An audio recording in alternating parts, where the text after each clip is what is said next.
അരൂർ കെൽട്രോണിന് സമീപം റെയിൽവേ ട്രാക്കിൽ മരം വീണു. എറണാകുളത്തിനും ആലപ്പുഴയ്ക്കുമിടയിൽ ട്രെയിൻ ഗതാഗതം തടസ്സപ്പെട്ടു. 1 മണിക്കൂറോളമായി ട്രെയിനുകൾ വിവിധ സ്റ്റേഷനുകളിൽ പിടിച്ചിട്ടിരിക്കുകയാണ്. രഘുനാഥ് നാരായണൻ ചേരുന്നുണ്ട്. രഘു, എപ്പോഴായിരുന്നു ഈ അപകടം സംഭവിച്ചത്? പൂർവ്വസ്ഥിതിയിലേക്ക് ആക്കാൻ ഇനിയും സമയമെടുക്കുമോ? ട്രെയിൻ ഗതാഗതത്തെ ബാധിച്ചുവല്ലേ?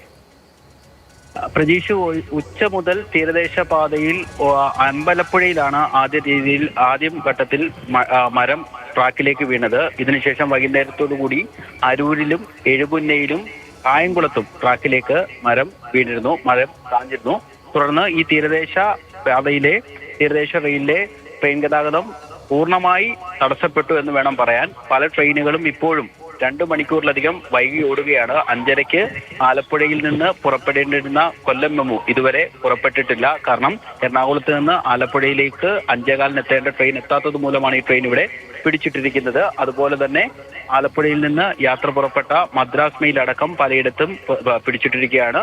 4 മണിക്ക് എറണാകുളത്ത് നിന്ന് നിലയ്ക്കേണ്ട ഏറനാട് എക്സ്പ്രസ് ഇതുവരെ അവിടെ നിന്ന് പുറപ്പെട്ടിട്ടില്ല.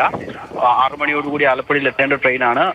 1 മണിക്കൂറോളം വൈകി ഓടുകയാണ് ട്രെയിൻ. അങ്ങനെ തീരദേശ റെയിൽ വഴി വൈകുന്നേരം ഉച്ചയ്ക്ക് ശേഷമുള്ള ഭൂരിഭാഗം ട്രെയിനുകളും നിലവിൽ സമയക്രമം പാലിക്കാതെയാണ് ഓടിക്കൊണ്ടിരിക്കുന്നത്. ശരി, രഘുനാഥ് നാരായണനാണ് വിവരങ്ങൾ നൽകിയത്. അപ്പോൾ പ്രതീക്ഷിക്കാത്ത രീതിയിലൊക്കെ തന്നെ ഇത്തരം സംഭവങ്ങൾ ഉണ്ടാകും. അപ്പോൾ ഗതാഗതം ട്രെയിൻ തിരഞ്ഞെടുക്കുന്ന ആളുകളൊക്കെ തന്നെ അതീവ ജാഗ്രത പാലിക്കണം.